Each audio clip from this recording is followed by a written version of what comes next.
বন্ধুরা, আজকের ভিডিওতে উইকলি নিফটি ব্যাংক নিফটিকে নিয়ে আমরা আলোচনা করব এবং দেখে নেব যে বাজার যদি ওপরের দিকে যায় কোন কোন রেজিস্ট্যান্স ফেস করবে, আর তলার দিকে যদি আসে তাহলে কোথায় কোথায় সাপোর্ট জোন আছে, কোন সাপোর্ট ব্রেক করলে কত দূর পর্যন্ত তলার দিকে জন্য নেমে আসবে। আপনারা মোটামুটি চার্টের মধ্যে দেখতেই পাচ্ছেন যে বেশ কিছু জায়গায় আমি পয়েন্ট আউট করে রেখে দিয়েছি, এগুলোকে নিয়েই ডিটেলসে আলোচনা করব। তার আগে একটা অ্যানাউন্সমেন্ট করতে চাই, আগামী 10ই মে থেকে অ্যাডভান্স টেকনিক্যাল কোর্সের ক্লাস শুরু হচ্ছে লাইভ স্ট্রিম টেলিগ্রাম চ্যানেলের মাধ্যমে প্রতিদিন রাত্রিবেলায় অফ মার্কেটে এবং প্রতিদিন লাইভ মার্কেটের মধ্যে আপনারা টেকনিক্যাল শিখতে পারেন অ্যাডভান্স লেভেলের। যদি শিখতে ইচ্ছুক থাকেন, নিচে ডেসক্রিপশন বক্সের মধ্যে টেলিগ্রাম চ্যানেলে জয়েনিং লিঙ্ক দিয়ে দেওয়া আছে, ওখানে ক্লিক করে জয়েন করে যাবেন, তাকে নেই আপনারা ডিটেলস দেখতে পাবেন এবং সেই প্রসিডিওর গুলো ফলো করলে কিন্তু ক্লাসের মধ্যে অ্যাটেন্ড করতে পারবেন।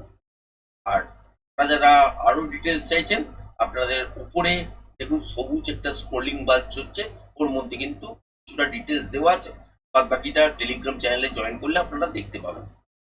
এবার আছি, এই যে আজকের দিনে যে নিফটি এবং ব্যাংক নিফটির চার্ট দুটো দেখছেন, এটা আমি ডেলি ক্যান্ডেল নিয়ে নিয়েছি, কারণ হচ্ছে এখানে একটা প্যাটার্ন তৈরি করতে যাচ্ছে। এবার প্যাটার্ন তৈরি করতে গেলে এখান থেকে যে আপসাইডের দিকের জন্য যদি মুভ হয়, তাহলে সেই মুভটা কিন্তু গ্র্যান্টেড হবে না প্যাটার্ন ওয়াইজ, এখনো পর্যন্ত সেই ফেজ আসেনি। সেটার জন্য তৈরি করতে গেলে মোটামুটি কিন্তু 23,555 মিনিমাম টাচ করতে হবে, তারপর কিন্তু প্যাটার্ন হতে পারে যদি আপসাইডের দিকের জন্য মুভ করতে পারে। আদারওয়াইজ এই সব লেভেল ব্রেক করেও কিন্তু এই সপ্তাহে চলবে, আপনারা সেটাও কিন্তু দেখতে পাবেন।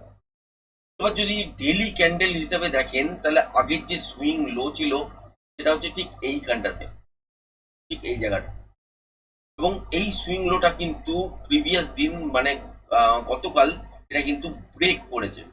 ব্রেক করার পর কি দেখতে পেয়েছি, যেখান থেকে নেগেটিভ সেন্টিমেন্ট হওয়ার কথা থাকতো সেখান থেকে কিন্তু বাজার ঘুরতে শুরু করেছে আপসাইডের দিকের জন্য। ডোজি ফরমেশন করেছে, তার মানে কোনো রকম ডিসিশন নিতে পারেনি বাজার। এবার এইখানে কিছু কিছু খবর আপনারা দেখতে পাচ্ছেন, আজকেই যেমন অ্যানাউন্সমেন্ট মোটামুটি হয়েছে যে গ্যাসের দাম বেড়ে গেছে। হ্যাঁ, ডোমেস্টিক হয়তো বাড়েনি, কিন্তু কমার্শিয়াল সিলিন্ডার বেড়েছে। তার রিফ্লেকশন হিসেবে আপনারা কি দেখবেন, রেস্টুরেন্টের খাবার বলুন, স্ট্রিট ফুড কর্নার বলুন, বা আরো যেসব জায়গায় মিষ্টির দোকান বলুন, বা যে কোনো খাদ্য সামগ্রী বলুন, তার দাম কিন্তু বাড়তে চলেছে। এবার যদি দেখেন যে তেলের দামও হঠাৎ হয়তো কিছুটা বেড়ে গেল, কারণ আমাদের ইন্ডিয়ার মধ্যে যুদ্ধ হচ্ছে না, যুদ্ধ এমন একটা জায়গায় হচ্ছে তার ফলে অন্য জায়গা থেকে সাপ্লাইটা নিয়ে আসতে হচ্ছে, তার কস্টিং যেটা বেড়ে গেছে, এবং এই যুদ্ধ পরিস্থিতির জন্য ডলার পিছু যে গ্যাসের দাম বা তেলের দাম বৃদ্ধি হয়েছে, সেই জায়গাটা ম্যানেজ করতে গেলে কিন্তু দাম বাড়াতেই হয়। এবার এই সিচুয়েশনটা কতদিন ধরে চলে সেটা কিন্তু দেখার। এখানে জিওপলিটিক্স হিসাবে যদি দেখেন, এই সুযোগে রাশিয়াও কিন্তু চাইবে যে 4 বছর 4.5 বছর ধরে ইউক্রেনের সঙ্গে যে যুদ্ধটা কন্টিনিউ চলে যাচ্ছে, সেইটা একটা মিটমাট পরিস্থিতি যেন চলে আসে। এটা তখনই সম্ভব যখন আমেরিকা ইউক্রেনের উপর থেকে হাত তুলে নেবে বা নেটো হাত তুলে নেবে। একদিকে যদি এই ডিলটা হয়, অন্যদিকে হচ্ছে ইরানের ওপর থেকে কিন্তু রাশিয়াও হাতটা কিছুটা তুলে নেবে। সুতরাং একটা মিটমাটের জায়গা চলে আসতে পারে। এই ডিলটা কতদিনে সাইন হবে, কতদিনে কি রকম রূপান্তর নেবে সেটা কেউ জানি না আমরা, কিন্তু নর্মালি এখনো পর্যন্ত সিচুয়েশন যেটা তৈরি হয়ে আছে, যে ট্রেড রুট কিন্তু বন্ধ। তার ফলে কি হচ্ছে না, ভারত থেকে কোনো পণ্য আমরা যেগুলো যেগুলো সেল করি গালফ কান্ট্রিতে, যেমন পেপার, খাদ্য, বস্ত্র বা আরো অনেক কিছু, এগুলো সাপ্লাই যেমন হচ্ছে না, তেমনি ওদের ওখান থেকে গ্যাস বা তেলও কিন্তু আসছে না। এই মুহূর্তে সিচুয়েশন হচ্ছে এইরকম। এবার যদি দেখেন যে একটা দুটো ট্যাঙ্কার আসছে, সেইটা কিন্তু আলাদা বিষয়, ফাঁক ফোকর দিয়ে আসছে বা কোনো রকম ডিল হচ্ছে সেই জন্য আসছে, সেটাতে কিন্তু ক্রাইসিস মিটবে না। এবার যদি দেখেন যে সিচুয়েশন কোন দিকে আছে বাজারের, আপাতত নেগেটিভেই হয়ে আছে। আগের দিন বাজার কি দেখিয়েছে, পজিটিভ একটা ভাব দেখিয়েছে। এটা কিসের জন্য হতে পারে, ট্র্যাপের জন্য কিন্তু হতে পারে। এবার যদি দেখেন যে এই যে 23,997 24,000 কাছাকাছি ক্লোজিং করেছে, তারপর থেকে আপসাইডের দিকের জন্য মুভ করতে শুরু করেছে। হতেই পারে সোমবার দিন হয়তো একটা রেঞ্জ বাউন্ড বাজার হলো এবং আপসাইডে প্লাসই বন্ধ হলো, কিন্তু যতক্ষণ না এই রেঞ্জটা ব্রেক করছে, যেটা হচ্ছে 24,334, ততক্ষণ পর্যন্ত উপরে গেলেও তলার দিকের জন্য মুভ করতে শুরু করে দেবে। বা সোমবার থেকেও দেখতে পারেন যে এখান থেকে নেগেটিভ মুভমেন্ট তলার দিকের জন্য পড়তেও পারে। এবার যদি দেখেন যে সিচুয়েশন কি আছে, বাজারে আগের দিনের যে সুইং লো করেছিল তারপর যে বাউন্স করেছিল, সেই সুইং লোটাও কিন্তু ব্রেক করেছে। হ্যাঁ, চলতে পারেনি, কিন্তু নেক্সট দিন কিন্তু চলতেও পারে, মানে আরো তলার দিকের জন্য মুভ করতে পারে। এবার যদি সাপোর্টের কথা বলেন এবং প্যাটার্নের কথা বলেন, তাহলে প্যাটার্ন তৈরি করতে গেলে মিনিমাম আপনাদের সাথে শেয়ার করলামই প্রথমের দিকেই যে 23,555 এই জায়গাটার কাছাকাছি পর্যন্ত আসতেই হবে, তবে প্যাটার্নের মাপ তৈরি হবে। আর যদি এই জায়গাটা ব্রেক করে দেয়, তাহলে বুঝতেই পারছেন এখানে হচ্ছে একটা গ্যাপ আছে, এই গ্যাপটাও কিন্তু ফিল করতে বাজার আসবে। এবং বাজারের যদি ইন্টেনশন থাকে যে এখান থেকে তলার দিকে হয়তো কয়েক সপ্তাহ পড়বো, তারপর এখান থেকে আপসাইডের দিকের জন্য মুভমেন্ট করব, বা প্রিভিয়াস যে সুইং লো তৈরি হয়েছিল ঠিক এই জায়গাটা যেটা হচ্ছে 22,180-85, এইটাকে আর ব্রেক করে তলার দিকে নামবো না, তাহলে কিন্তু বাজার স্টপ হয়ে যাবে ঠিক এই জোনটার মধ্যে, যেটা হচ্ছে 22,702 থেকে তলার দিকে হচ্ছে 22,467, এই জোনটার মধ্যে কিন্তু স্টপ হয়ে যাবে এবং এখান থেকেই দেখতে পাবেন যে আপনারা বাজার ঘুরতে শুরু করবে। আর যদি সেটা না হয়, বড়সড় যদি ক্রাইসিস আছে, তাহলে এই জোনটা ব্রেক করা মাত্রই বুঝে যান যে আরো বড় পতন তলার দিকের জন্য আসছে। সেই ক্ষেত্রে তখন কিন্তু আপনার সাথে শেয়ার করেইছিলাম 19,500, তারপরেই হচ্ছে 17,550, ওই সব জায়গাগুলো কিন্তু অ্যাক্টিভেট হয়ে যায়। এবার যদি দেখেন যে আপ সাইডের দিকের জন্য মুভ করতে হয়, তাহলে কিন্তু এইখানে প্যাটার্নের মাপ এই মুহূর্তে পাবেন না, যতক্ষণ না 23,550 এই জোনটার কাছাকাছি পর্যন্ত আসছে। আসার পর যদি ঘোরে, তখন কিন্তু মাপ তৈরি হতে পারে। তার আগে পর্যন্ত যদি এখান থেকে ঘুরতে শুরু করে, তাহলে এটা একটা শুধুমাত্র মুভমেন্ট, তাও কিন্তু খেয়াল রাখতে হবে।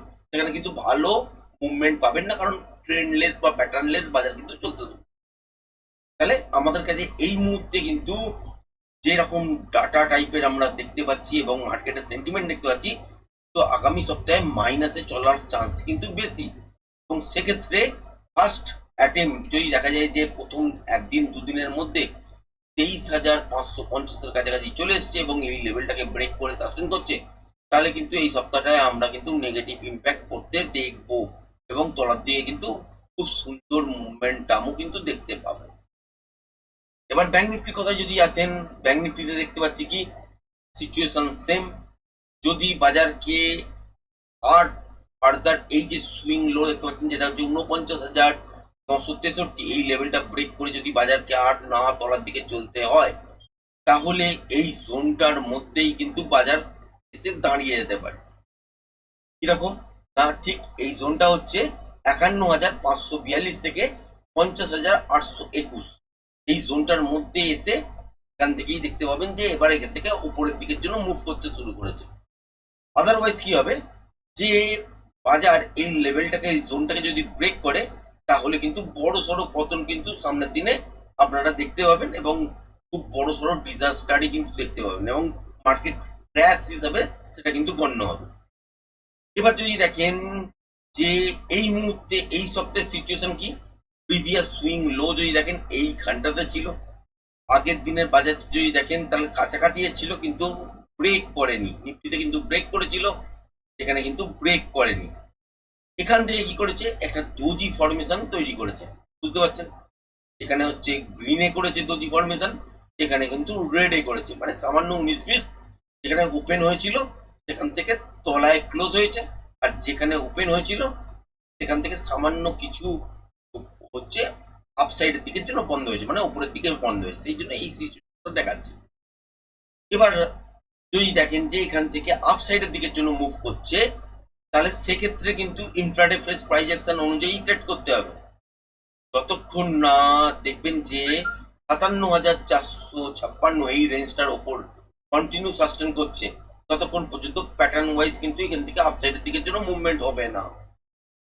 হতে পারে যে ইন্ট্রাডে বেসিসে ট্রেড করতে গেলেন, কোনো সময় দেখলেন যে আপসাইডের দিকের জন্য খুললো, বা হতেই পারে সোমবার দিন গ্যাপ আপে খুললো, খোলার পর তলা উপরের দিকের জন্য কিছুটা মুভমেন্ট হলো, মঙ্গলবারও দেখলেন হয়তো উপরের দিকের জন্য কিছুটা মুভমেন্ট হলো। তার মানে এই নয় যে বাজার এখান থেকে উপরের দিকের জন্যই এবার চলতে শুরু করবে। এটার জন্য আপনাকে খেয়াল রাখতে হবে ৫৭,৪৫৬ এই রেঞ্জটার উপরে কন্টিনিউ সাস্টেন করছে কিনা বা ক্লোজিং পেয়েছেন কিনা, তবেই কিন্তু এখান থেকে আপসাইডের দিকের জন্য মুভমেন্ট শুরু হবে। আর যদি সেটা না হয় তাহলে যতবারই উপরে যাওয়ার চেষ্টা করবে না কেন, সেখান থেকে কিন্তু শর্টের পজিশন তৈরি হবে এবং এখান থেকে বাজার পড়ে যেতে শুরু। ফাইনালি যদি দেখেন যে ৫৪,৩৫৬ এটা দেখলেন যে সোমবার দিন বা মঙ্গলবার দিন দেখলেন যে ব্রেক করে দিল বা ক্লোজিং পেয়ে গেলেন তলার দিকে, বা সকালবেলা দেখলেন যে প্লাসের দিকে চলছিল, বেলা বাড়তে বাড়তে এবং মার্কেট ক্লোজ হতে হতে দেখলেন যে এই লেভেলটাকে ব্রেক করে দিয়ে বন্ধ করলো। তার মানে বুঝে যান যে এই সুইংটা ব্রেক করে দিয়েছে, ক্লোজিংও তলায় পেয়ে গেছেন এবং এই গ্যাপটাকে ফিল করতে কিন্তু বাজারে আসবে এবং এইখানে আসা মানে হচ্ছে এই জোনটাকে তখন টার্গেট করবে। এবার এই জোনটা যদি ব্রেক না করতে পারে তাহলে হচ্ছে এখান থেকে আস্তে আস্তে ঘুরতে শুরু করবে। আর যদি এই জোনটাকে ব্রেক করে দিয়ে চলে তাহলে কিন্তু আমরা রিসেশনের মধ্যে পড়তে চলেছি, এটা কিন্তু বুঝে যান, বা বড়সড় ক্র্যাশ দেখতে পাবেন মার্কেটের মধ্যে। তো আজকের ভিডিওটা ছোটর মধ্যে অনেকটাই বোঝানোর চেষ্টা করলাম, জানি না কেমন লাগলো, কমেন্টস করে অবশ্যই জানাবেন। 10ই মে থেকে টেকনিক্যাল কোর্স শুরু হচ্ছে অ্যাডভান্স লেভেলে, যারা যারা সত্যিকারের শিখতে ইচ্ছুক আছেন জয়েন করতে পারেন। নিচে ডেসক্রিপশন বক্সের মধ্যে জয়েনিং লিঙ্ক টেলিগ্রাম চ্যানেলের দিয়ে দেওয়া আছে, ওখানে ক্লিক করলে অনায়াসে জয়েন হয়ে যেতে পারবেন এবং বাদ বাকি ডিটেলস আপনি কিন্তু ওখানেই দেখতে পেয়ে যাবেন। তো আজকের ভিডিওটা এই পর্যন্ত রাখছি, ধন্যবাদ।